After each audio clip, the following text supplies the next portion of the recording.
Welcome to the League of Legends Champions Spotlight, featuring Skarner, the Crystal Vanguard. Skarner is a melee fighter who excels not only at dealing damage, but also controlling the battlefield. Utilizing basic attacks in addition to his abilities, Skarner is a true hybrid fighter. Skarner's passive is Energize. His basic attacks reduce the cooldowns of all his abilities. His cooldowns are reduced further if he attacks a champion. Crystal Slash damages all nearby enemies. If Crystal Slash has damaged an enemy recently, it will deal bonus damage and also slow enemies it hits. Crystalline Exoskeleton gives Skarner bonus movement and attack speed in addition to a damage blocking shield for a few seconds. If the shield breaks or times out, the speed buffs end. Fracture damages all enemies in a line and tags them with a mark. If Skarner then damages a marked target, he consumes the mark to heal himself. This heal is worth the most on the first mark consumed, and gradually less as you consume more of them. Skarner's ultimate is Impale. Skarner damages and suppresses target enemy champion.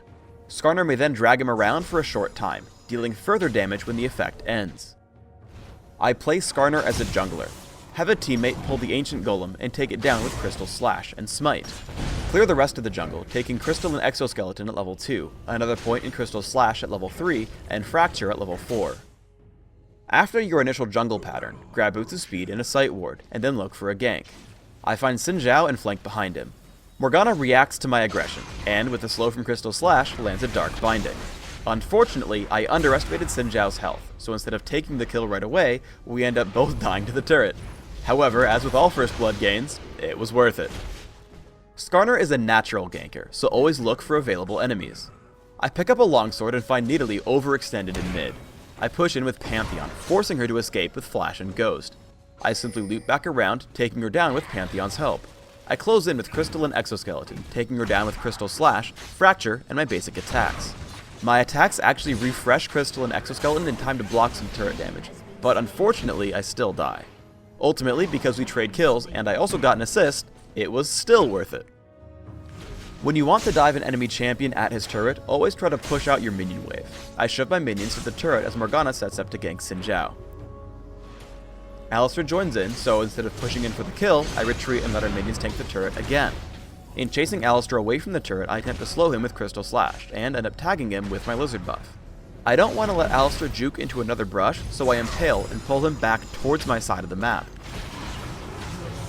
Xin Zhao makes the mistake of actually trying to defend his turret. Since it's this low, I take it down with the attack speed from Crystal and Exoskeleton, and then start to kill Xin Zhao with Crystal Slash. I stick onto him using all my abilities. Fracture damages and keeps me healthy, Crystal Slash slows him down, and Crystal and Exoskeleton keeps me in range for further attacks and lower cooldowns thanks to Energize. We'd have killed Nidalee as well, but she escapes with Ghost and Flash. We get into a teamfight in the enemy jungle. I take on the role of a damage dealer in a major fight, trying to find the biggest threat and sticking to him. After getting pulled by Blitzcrank, I spot Xin Zhao and head for him immediately. I lead with Fracture and throw out consistent damage with Crystal Slash and basic attacks. However, I'm not extremely tanky, so I have to retreat until Kale hits me with Intervention. Turning back in, we take down Xin Zhao and Nasus, again sustaining myself with Fracture and stopping them from running with Crystal Slash. Alistar makes his way in, and Sho'gath dies. I look for the most threatening target, which is Nidalee when she enters the battle. Blitzcrank lands an amazing hook, but I just barely survive the turret with Crystal and Exoskeleton. I'm exceptionally afraid of Alistar, so I tag him with Impale just for the suppression. Seeing Morgana above me, I know she will lead her Dark Binding as though I ran and Alistar chased me, so I keep running along my escape path and she lands it, picking up the kill. With no team left, Blitzcrank is an easy kill underneath his turret, and we pick up an ace.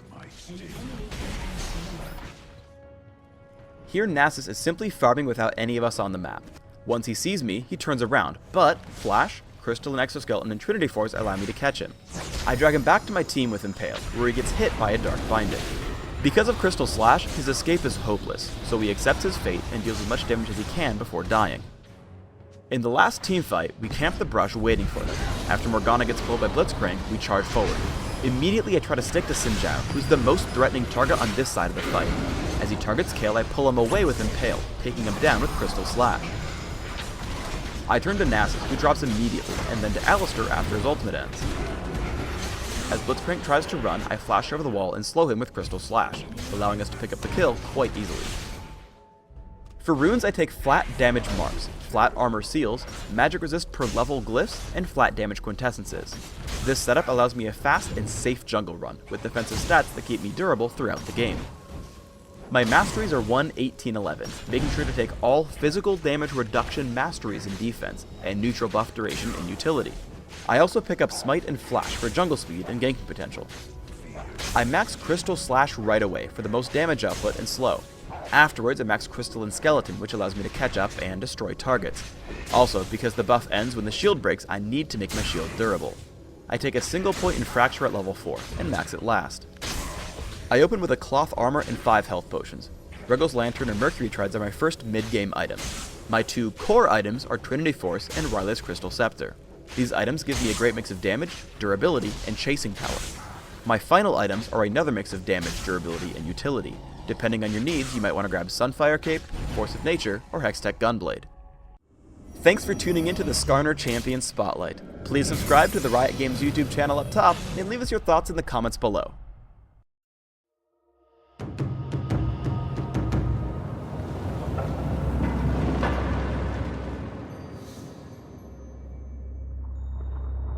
Tons of damage, extremely worth it.